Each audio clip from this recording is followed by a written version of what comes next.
Okay, स्वागत है आप सभी का एक बार फिर से गैलेक्सी टीचर्स क्लासेस के इस ऑनलाइन प्लेटफॉर्म पर, जहां हम सभी टीचिंग से रिलेटेड जितनी भी वैकेंसीज होती हैं उनकी तैयारी करते हैं।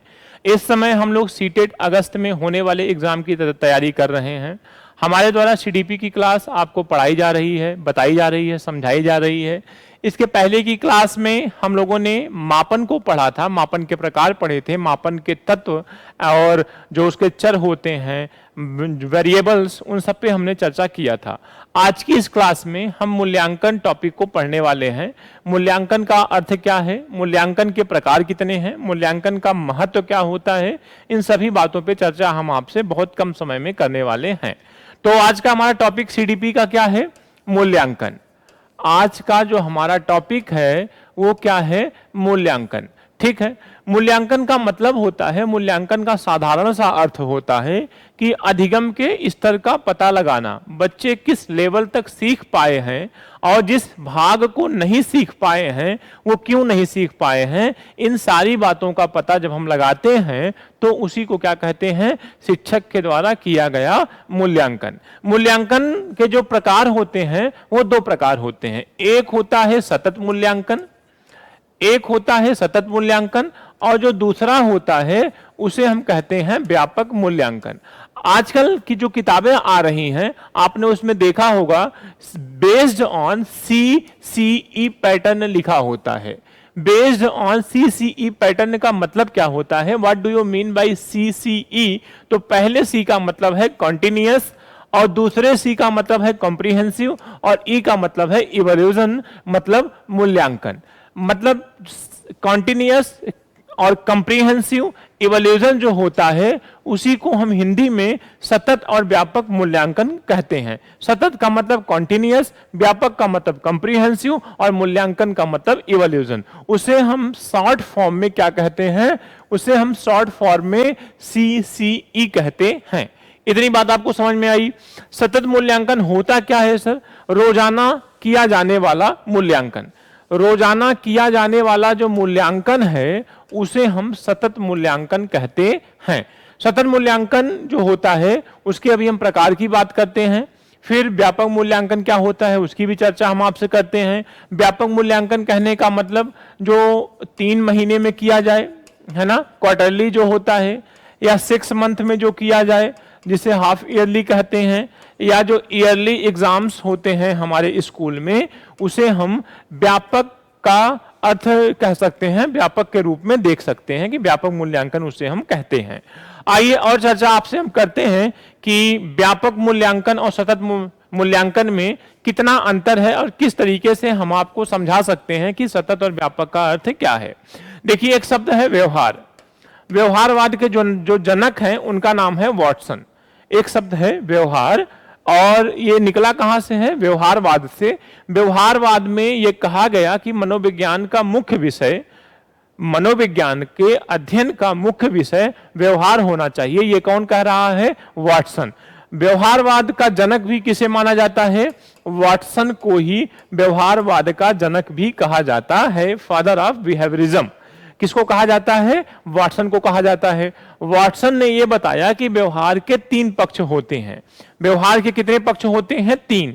एक जो सबसे पहला है उसे हम कहते हैं संज्ञानात्मक, जिसे हम शॉर्ट फॉर्म में संज्ञान लिख रहे हैं, और जो दूसरा पक्ष होता है उसे हम भावात्मक कहते हैं, जिसे हम शॉर्ट फॉर्म में भाव लिख रहे हैं, और जो तीसरा होता है वो होता है क्रियात्मक, जिसे हम क्रिया लिख रहे हैं।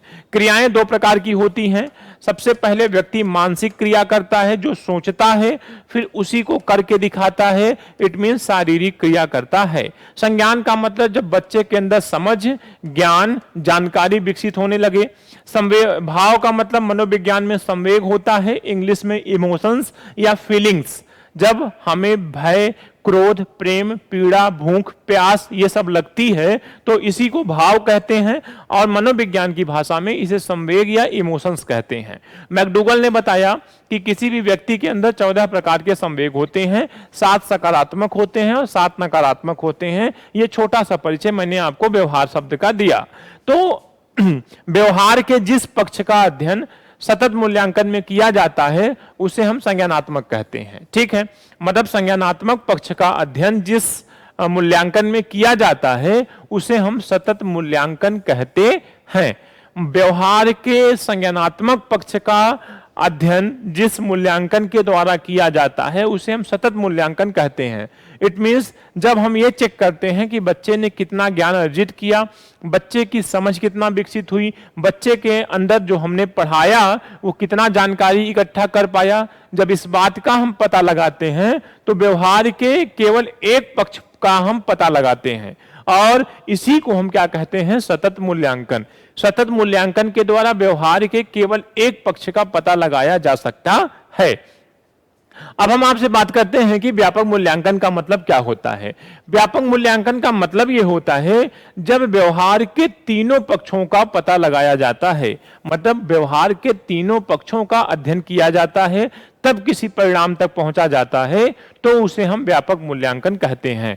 व्यापक मूल्यांकन में बालक की समझ, जानकारी, ज्ञान और उसके अंदर किस प्रकार की भावनाएं हैं, नकारात्मक है कि सकारात्मक, उसकी मानसिक प्रक्रिया क्या है, उसकी शारीरिक गति मतलब शारीरिक क्रियाएं कैसी हैं, खेलने कूदने में कैसा है, इन सारी बातों का जब आकलन करके एक परिणाम तक, एक रिजल्ट तक पहुंचा जाता है तो उसे हम व्यापक मूल्यांकन कहते हैं। आई होप ये बात आपको समझ में आई होगी कि सतत मूल्यांकन और व्यापक मूल्यांकन में क्या अंतर है। व्यवहार से ही आप समझ सकते हो। रोजाना किया जाने वाला मूल्यांकन क्या है, सतत मूल्यांकन। समय समय पर किया जाने वाला मूल्यांकन क्या है, व्यापक मूल्यांकन। ये तो पहला अंतर हो गया। दूसरा अंतर क्या है, व्यवहार के संज्ञानात्मक पक्ष का अध्ययन कौन करता है, सतत मूल्यांकन। व्यवहार के तीनों पक्षों का अध्ययन कौन करता है, व्यापक मूल्यांकन। तो आई होप आपको ये दो अंतर समझ में आ गए होंगे कि सतत और व्यापक का मतलब क्या होता है। अब मैं आपसे चर्चा करने चल रहा हूं कि जो एग्जाम में पूछा जाता है सतत मूल्यांकन कितने प्रकार का होता है। जो हम रोज अधिगम के स्तर का पता लगाते हैं कि बच्चे ने कितना सीखा, कितना नहीं सीखा, और जिस हिस्से को नहीं सीख पाया उसमें क्यों नहीं सीख पाया, क्या दिक्कत थी उसकी। जब हम इन बातों का पता लगाते हैं तो हम सतत मूल्यांकन के प्रकार की तरफ चलते हैं। और सतत मूल्यांकन के जब हम प्रकार की तरफ चलते हैं तो सतत मूल्यांकन के 3 प्रकार होते हैं, जिसको मैंने पहले से ही लिख रखा है ताकि भूले ना, है ना, ये भी आप कह सकते हो। तो सतत मूल्यांकन के कितने प्रकार होते हैं, 3 प्रकार होते हैं। सतत मूल्यांकन के मुख्य रूप से 3 प्रकार होते हैं। एक जो सबसे पहला है उसे हम निदानात्मक मूल्यांकन कहते हैं। निदानात्मक मूल्यांकन को विश्लेषणात्मक मूल्यांकन भी कहते हैं। इंग्लिश में इसे डायग्नोस्टिक इवैल्यूएशन कहते हैं। आइए दूसरे की बात करते हैं। दूसरा है रचनात्मक मूल्यांकन। रचनात्मक मूल्यांकन को हम निर्माणात्मक मूल्यांकन भी कहते हैं, फॉर्मेटिव इवैल्यूएशन इसे हम कहते हैं। जो तीसरा है इसे हम संकलनात्मक मूल्यांकन कहते हैं या इसे हम अंतिम मूल्यांकन भी कहते हैं। अब हमारा प्रश्न ये है, कंप्लीटिंग इवैल्यूएशन, अब हमारा प्रश्न ये है कि इन तीनों में सर अगर अंतर आपसे हम पूछे तो आप कैसे बताओगे। तो मैं आपको जल्दी जल्दी बताता हूं कि इन तीनों में क्या अंतर है, मेन बातें। ठीक है, निदानात्मक मूल्यांकन में इस बात का पता लगाया जाता है कि जो चैप्टर हम पढ़ा रहे थे उस चैप्टर का कौन सा हिस्सा बच्चे को समझ में आया और कौन सा हिस्सा समझ में नहीं आया, और अगर जो हिस्सा समझ में नहीं आया उसमें समस्या कौन सी आई, उस समस्या को दूर करने का प्रयास किया जाता है, और न समझ में आने वाला जो पैराग्राफ था उसे फिर से पढ़ाया लिखाया जाता है। तो इसे हम क्या कहते हैं, निदानात्मक मूल्यांकन कहते हैं। जब शिक्षक के द्वारा यह पता लगाया जाए कि बच्चा उस चैप्टर के किस हिस्से को सीखने में कठिनाई महसूस कर रहा है। बात समझ में आ गई। अब रचनात्मक मूल्यांकन क्या है सर? रचनात्मक मूल्यांकन के द्वारा, रचनात्मक मूल्यांकन क्या है? रचनात्मक मूल्यांकन के द्वारा आप देखेंगे कि बच्चे से टीचर होमवर्क पूछता है, मतलब होमवर्क देता है, चलती हुई क्लास में क्वेश्चन पूछता है, जो पढ़ा रहा है इस बात का पता लगाता है कि समझ में आ रहा है कि नहीं, उसी में से 1-2 प्रश्न पूछ लेता है, और घर के लिए काम भी दे देता है, होमवर्क भी दे देता है। तो ऐसे मूल्यांकन को हम क्या कहते हैं, रचनात्मक मूल्यांकन कहते हैं। ऐसे मूल्यांकन को हम रचनात्मक मूल्यांकन कहते हैं। इसमें समस्या का पता नहीं लगाया जाता। ठीक है, तीसरा क्या है सर?